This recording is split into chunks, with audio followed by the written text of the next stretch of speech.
para suami dan juga para istri harus mengetahui dulu bagaimana sih tips-tipsnya agar suami kita itu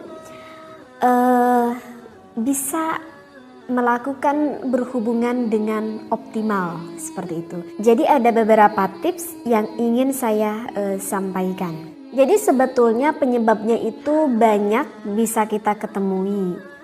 Bisa dikarenakan pengaruh psikis ataupun psikis sih sebetulnya ya. Misalkan tuh kebanyakan pengaruh yang terjadi itu dikarenakan kesehatan yang sudah menurun seperti itu ya. Ya misalkan mungkin dikarenakan kurangnya berolahraga ataupun dikarenakan pengaruh dari makanan-makanan yang masuk ke dalam tubuh suami kita yang mana manfaatnya itu sangat sedikit sekali dan lebih banyak madarat yang dimakan oleh seorang suami begitu ya. Sehingga menimbun mengakibatkan suatu penyakit dan berakibat ujung terhadap ereksi milik sang suaminya seperti itu. Yang pertama itu adalah harus ada dukungan dari sang istri ya. Jadi sang istri itu sangat berperan sekali di dalam kesehatan sang suaminya ya. Tentu kan sang istri yang menyiapkan akan pola makan sang suaminya, yang selalu mengingatkan kesehatan sang suaminya. Dan bahkan juga misalkan kalau sang suami sedang mendapati suatu permasalahan sehingga mengakibatkan stres gitu suami tersebut. Nah itu juga berdampak berpengaruh akan kesehatan milik sang suami ataupun ereksi milik sang suami. Nah oleh karena itu agar sang suami kita tidak stres, tentu siapa sih yang menjadikan peran utama itu adalah istrinya ya. Jadi setidaknya sang istri bisa memberikan dukungan kepada sang suami, sedikit memberikan solusi akan permasalahan yang dihadapi oleh sang suami, ataupun kalau tidak memberikan solusi setidaknya bisa membuat hati sang suami semakin tenang. Nah hal itu jika semakin tenang yang dirasakan oleh sang suami kemungkinan akan berpengaruh baik terhadap kejantanan sang suami tersebut seperti itu. Tetapi misalkan ketika mau melakukan berhubungan sang suami kok pengen tapi lagi stres-stresnya, maka bersantailah dulu wahai sang suami. Yang diberikan oleh sang istri bisa memberikan dulu relaksasi yang santai terhadap sang suaminya sehingga lebih banyak melakukan forefly, maka sang istri memberikan relaksasi sebelum melakukan bercinta seperti itu ya.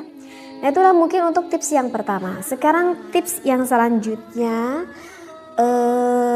bisa nih, ini tips untuk sang suami. Jika memang keadaannya seperti itu, maka sang suami bisa dibantu dengan menggunakan apa? Dengan menggunakan jubah pelindung. Mungkin sudah paham di sini ya apa yang dimaksudkan dengan jubah pelindung. Karena kalau sang suami memakai jubah pelindung itu kan karena tidak menempel antara satu kulit dengan satu kulit lagi ya. Artinya antara satu kulit sang suami dengan kulit sang istrinya. Maka kalau menggunakan jubah pelindung itu biasanya akan membuat lebih tahan lama seperti itu. Nah untuk tips yang ketiga, coba sang suami bisa lebih fokus terhadap forefly, terhadap sang istrinya. Artinya ya sang suami harus bisa forefly lebih lama lagi. Jadi jangan sampai forefly-nya sebentar, kemudian sang suami ujuk-ujuk aja gitu pengen memasukkan miliknya terhadap sang suami gitu ya. Jadi agak dihindari seperti itu. Jadi lebih baik melamakan forefly terhadap sang istrinya agar ketika jika forefly-nya lebih lama kemudian ada rangsangan syahwat terhadap istri kita itu udah agak sedikit memuncak, maka bisa melakukan proses memasukkan hasyafah ke dalam milik sang istrinya seperti itu. Dan untuk tips yang keempat itu adalah jangan lupa dengan metode stop ataupun metode tahan ataupun dengan metode cabut. Maaf ya, dengan pembahasan saya ini mungkin untuk tips yang keempat tidak saya terangkan ya, karena saya sudah menerangkan di pembahasan saya sebelumnya akan trik stop, tahan ataupun cabut ini. Bisa dicek aja di pembahasan saya sebelumnya. Dan untuk tips yang kelima, coba bisa digunakan dengan posisi yang berbeda. Nanti mungkin suami juga bisa merasakan kalau dengan posisi ini, aduh aku biasanya agak lebih cepat keluar, tetapi dengan posisi ini aku biasanya lebih tahan lama. Nanti mungkin bagi sang suami satu persatunya bisa berbeda-beda gitu ya, tetapi secara keumumannya jika posisi sang suami di atas itu biasanya sangat memudahkan sekali untuk cepat inzal ataupun cepat keluar. Dan begitu juga dengan posisi maaf sekali ya, dengan posisi doggy style itu juga sama, sang suami biasanya lebih cepat keluar. Jadi memang posisi yang lebih baik itu adalah posisi woman on top seperti itu ya, dan posisi wanitanya di atas. Tetapi kalau misalkan seorang suami ingin melakukan dengan berbagai gaya variasi, maka lebih baik digunakan gaya itu ketika di awal gitu ya, karena memang rangsangannya belum terlalu memuncak seperti itu. Nah, untuk tips yang terakhir ini dikhususkan bagi seorang suami, jangan Anda sering melakukan masturbasi selain hukumnya itu adalah diharamkan, maka itu akan sangat berpengaruh sekali terhadap kelangsungan Anda bercinta. Biasanya itu akan lebih cepat keluar seperti itu ya. Jadi yang keenam, hindari, dan memang itu hukumnya adalah diharamkan. Nah, itu adalah 6 tips dari saya yang mudah-mudahan bermanfaat banget ya bagi para suami yang tentunya yang udah mengalami permasalahan-permasalahan seperti ini. Oke deh, kalau sekarang apa dong teh itu doanya nih yang ditunggu-tunggu? Maka sebetulnya sih saya tidak menemukan di dalil Al-Quran ataupun Al-Hadis, tetapi saya pernah membaca di dalam kitab Syarah Jami'us Shaghir, kitabnya Faidul Qadir ya.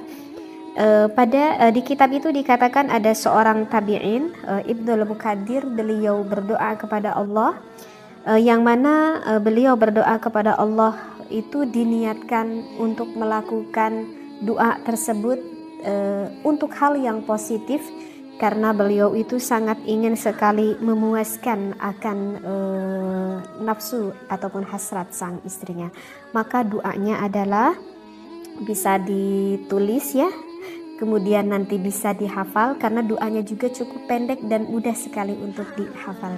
Doanya adalah Allahumma ya Allah qawi, semoga menguatkan zakari terhadap zakarku, fa innahu manfaatu li ahli, karena hal itu memberikan kemanfaatan bagi keluargaku. Jadi doanya cukup sebegitu saja. Allahumma qawi zakari fa innahu manfaatu li ahli. Nah, mudah-mudahan doa ini bisa membantu khususnya kepada sang suami. Ya, untuk doa syukur-syukur Allah begitu dengan mudahnya mengijabah kita, tetapi lebih baik kita bacakan atau dawamkan secara istiqomah setiap harinya seperti itu ya. Mudah-mudahan apa yang saya sampaikan ini begitu bermanfaat, wabil khusus terhadap suami yang memang sudah mengalami keluhan-keluhan seperti ini. Wallahu a'lam, wabillahi taufiq wal hidayah. Wassalamualaikum warahmatullahi wabarakatuh.